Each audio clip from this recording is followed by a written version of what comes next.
So guys, we all need friends. And you know how the old saying goes, good fences make good neighbors. And if you have good neighbors and you have trust, you also get accountability and collaboration. And that's what happens when in Africa, we have certain communities that should benefit us in trade, commerce, and basically helping each other grow economically. And we see that in the East African community, and we see that in ECOWAS. Now, ECOWAS, also known as the Economic Community of West African States, was designed to be just that, good neighbors with good fences. And because of ECOWAS, things should have been able to develop greatly. However, each of these countries are independent states. And although they're part of a larger community, sometimes people want to do whatever they want to do in their own home country because they feel like they're sovereign. So one of the rules for ECOWAS is supposed to be this, very simple. You cannot take a country of a person that has been elected fairly. Simple. If you do that, you're going to be put out or you're in danger to ECOWAS. But what has happened? Mali, Burkina Faso, and Niger, we've seen things happen, especially in Mali and Burkina Faso, over and over and over again, military coups. And guess what? ECOWAS president, who was Tinubu of Nigeria, got tired of that. And so he laid down some serious sanctions against these three groups. How did they respond? They left. Let's go over to the computer and find out. Situation in Niger, Mali, and Burkina Faso, it's twofold. ECOWAS and President, they look at these three countries as being out of compliance. Mali, for example, they have had 2 coups at one point in 9 months. And you have this other coup going on there, Burkina Faso, Niger. Now, Guinea had a coup about a year ago. So that's 4 of the countries in ECOWAS that are having coups, which means that it's going to be difficult to go back to, let's say, civilian rule. What it seems like is people come and say they take the country in order to assist it, but then those particular factions don't give up power. We don't get the return to civilian rule, right? That's how ECOWAS looks at it. And so they're saying, hey, listen, you guys need to give the country to civilian rule and get out of there.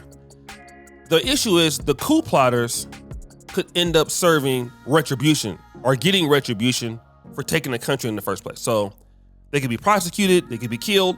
So obviously they don't want to give up their, advantages they have in the country. They're probably doing whatever they feel like doing. Now, on the other hand, these other countries, Mali, Niger, and Burkina Faso, they're facing jihad terrorists, in all 3 countries.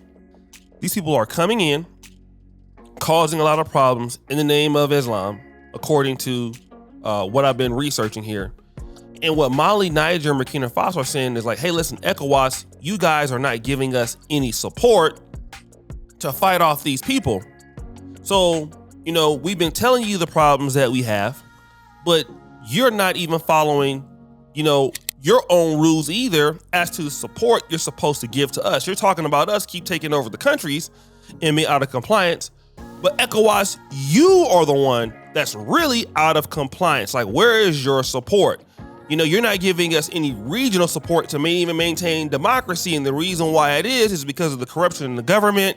And you guys are completely okay turning a blind eye. And you're not assisting us with these invasions coming in from these particular jihadist groups. All right. Now, I found a pretty good interview. It's called Junta's Exit from ECOWAS. What Accord is a Failure of Diplomacy. There was a brother by the name of Mr. Janadu, Professor Janadu, rather.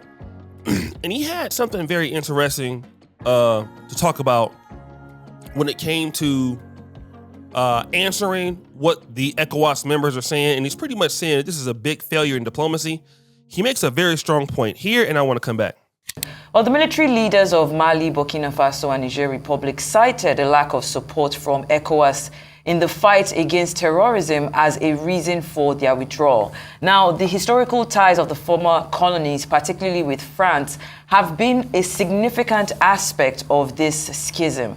How intertwined are these issues of political stability and the fight against terrorism in the current West African context? And how might this continue to impact the region's security?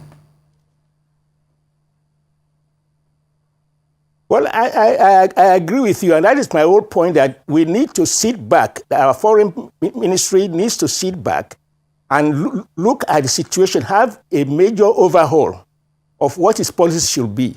It's a pity because Nigeria has invested a lot in ECOWAS, right from the founding of ECOWAS, in resolving conflicts in ECOWAS. But we're at a stage now where we ourselves are involved in serious internal insurrection, trying to put down internal insurrection, the Boko Haram, kidnapping, all those security challenges that we are facing.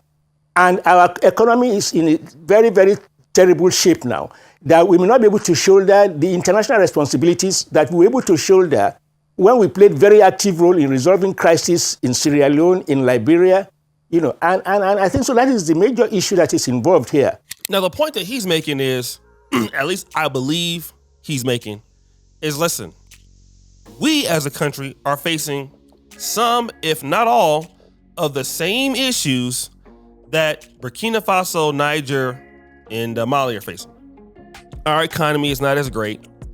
We're also facing those particular insurrections coming in from the north, all of those things, right? And we're under civilian rule, and we still can't maximize that.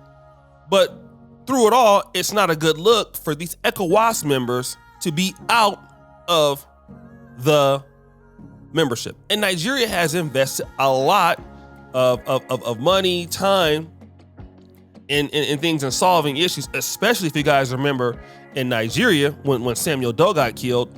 I believe Nigeria had the biggest particular support for ECOWAS in the region, if I'm not mistaken. But let me get to the other part here. Let me also talk about the sanctions, and I'll get more to that. These particular sanctions going against Niger, Mali, and Burkina Faso, these guys feel like it's unfair. Again, on one hand, how are you going to make us suffer, in the trading block because, we're trying to take the country over. ECOWAS is saying, okay, if we take the country over, fine, give it back to civilian rule. And I'm going to get into how some of these sanctions are affecting Niger in particular. So guys, just think about that. If you're a community and 3 of your countries leaves, well, what does that mean? For them, their country gets less supplies, like Niger. People are suffering in Niger already because of their climate, and they don't have very good infrastructure, and they get like a lot of their electricity from Nigeria.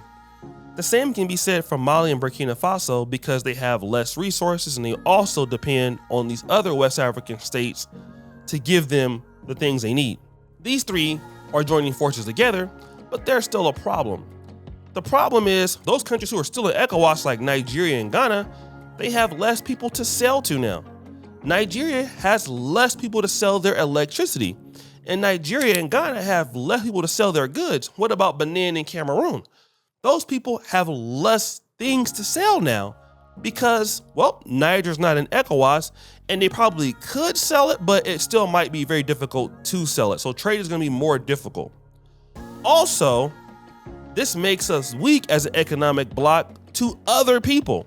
So if you have, let's say, if you're a group of states and you guys are not getting along, well, outside forces can attack you easier.